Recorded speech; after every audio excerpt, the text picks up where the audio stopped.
Good morning students, welcome back to the online class. So in the last class we have discussed about the life cycle or life history of silk moth or silkworm. Okay, so where we came to know that the female moth, it lays numerous number of eggs.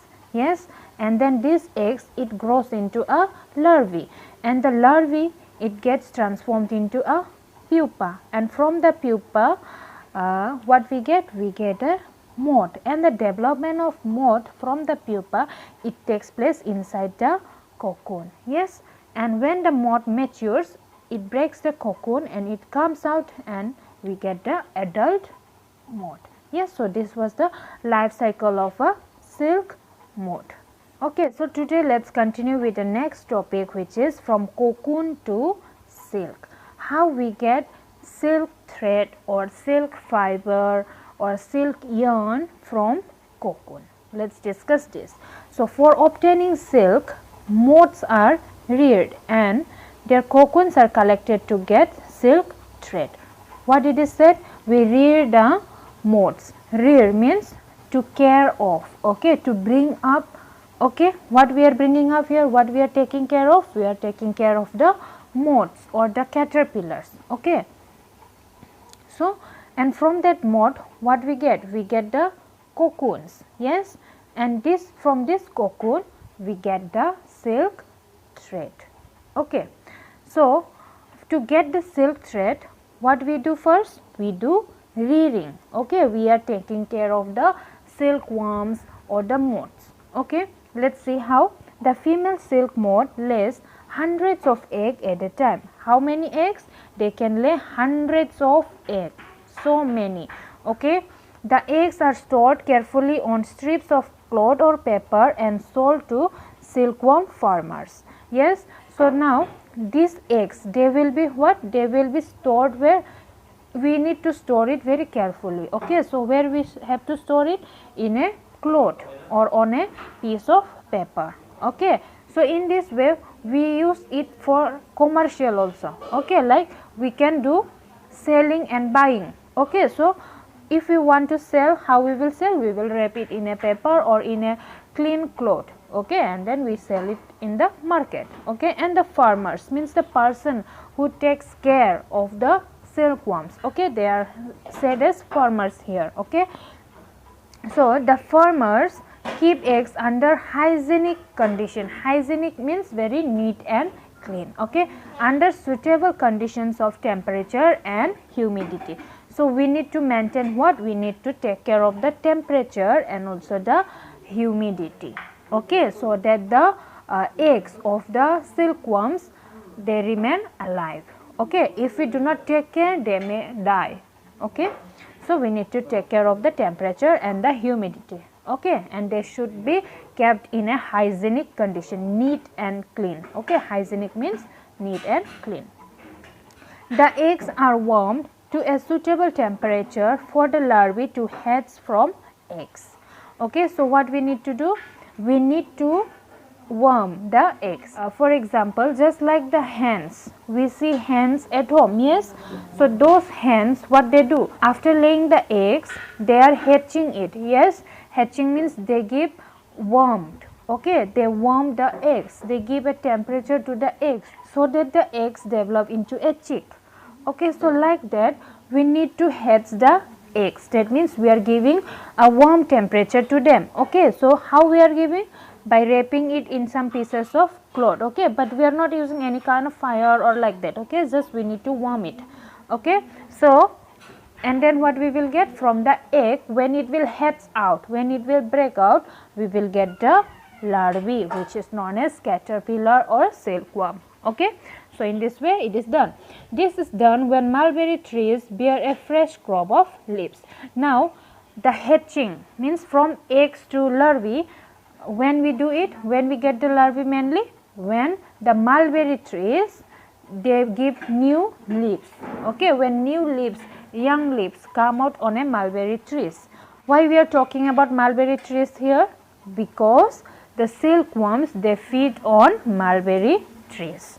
Okay, the larvae called caterpillars or silkworms eat day and night and increase enormously in size. So what they eat? They eat the mulberry leaves. And how they eat? They eat day and night continuously. They keep on eating and they increase, means they grow very fast, okay, very big. So here image of a mulberry tree is given and this is the leaf of mulberry, okay, and here the stages of life cycle of moth is given here, okay. So these are some of the images, okay. So this is the what? Cocoon, from where we are getting the silk thread, okay. So now let's see how we need to take care of the larvae again, okay. We are getting the larvae now from the egg cells. The larvae are kept in clean bamboo trays along with freshly chopped mulberry leaves. So we are using what? Bamboo trays, okay. The image is shown here. Bamboo trays along with freshly chopped mulberry leaves. We will put the leaves on the bamboo tray and we will put the larvae on the leaves, okay.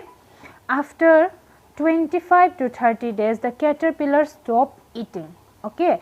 After 25 to 30 days, that means they keep on eating for 25 to 30 days, almost 1 month, okay. So they eat continuously and then they stop eating and move to a tiny chamber of bamboo in the tray to spin cocoons, okay. So now after they stop eating, what they will do now? They will start to spin cocoons, okay. They spin cocoons. How we are getting the cocoons?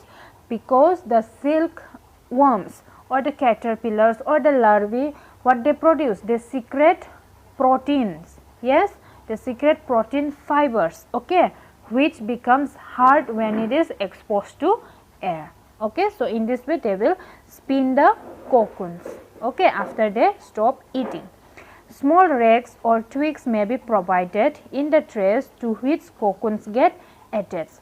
Yes, we provide what? We need to provide small rags or twigs, okay. But normally when we are rearing silkworms in our villages, what we use?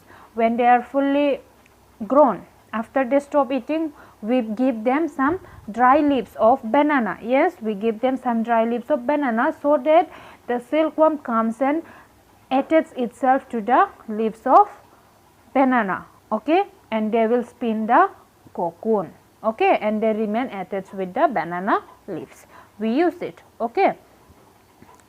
The caterpillar or silkworm spins the cocoon inside which develops the silk moth. Yes, we already know that the silk moth or the moth, it develops where? Inside the cocoon. Yes, from the pupa we are getting the moths. Yes. Now, after the development of silk moth, what we will do now? We will process the silk, processing silk. So let's see what is processing silk. A pile of cocoons means huge amount of cocoons, okay, numerous. A pile of cocoons is used for obtaining silk fibers. We need what? For getting the fiber, we need loads and loads of cocoons, okay. From a little amount of cocoon, we will get just a very small amount of thread, which is not enough to make any kind of clothes, yes. So we need a pile of cocoons, means so many, okay. The cocoons are kept under the sun or boiled or exposed to steam. What we need to do? We need to keep the cocoons under sun, okay. We will keep in on the sun, or we will have to boil it, or we need to expose to steam. Here steam means hot vapor, okay. So after boiling or after exposing it to the steam, then what we will do? The silk fibers separate out, okay. So when it is kept in a sun or when it is boiled, after that we can separate the silk fibers, okay. So the process of taking out threads from the cocoon for use as silk is called reeling the silk. We are getting a new word here, which is reeling, okay. Reeling the silk means what? It is the process of taking out threads from the cocoon, okay. what we are doing? Reeling means what? Taking out threads from the cocoon. For what? For using it as a silk. Okay. So this is known as what? Reeling the silk. So remember this point. Okay. You may be asked to define reeling the silk, or you may be asked what is reeling the silk. Okay. So reeling is done in special machines which unwind the threads or fibers of silk from the cocoon. So where we do the reeling? Reeling is done on special machines. Okay, and these machines, what they do? They unwind. Okay, unwind means, see, cocoons are what? They are being spun. Yes, that means it is spinning. Okay, the caterpillars are there spinning. Yes, spinning means what? It will be rolled and rolled and rolled. Now what we do? We will unwind. We will remove it one by one. Okay, all the fibers will be removed. It is known as unwind. So we will unwind the cocoons to get the fiber. Okay, the silk fibers are then spun into silk threads. Now when we get the fibers from the cocoon, after unwinding it, now what we will do? We will use these silk fibers, and then again what we will do? We will spin it, means spinning. Okay, spin means spinning. Okay, we will spin it into silk threads. Now what we will do?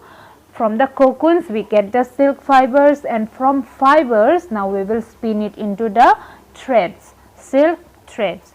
Okay, which are woven into silk cloth by the weavers. Now from the silk threads what we get? We get clothes. What type of clothes we will get? We will get silk clothes. Okay, so after that only the weavers, they can use it for making clothes. Okay. So this is about the processing of silk. From where? From the cocoons. Okay. So this is all about this lesson. Okay. So thank you.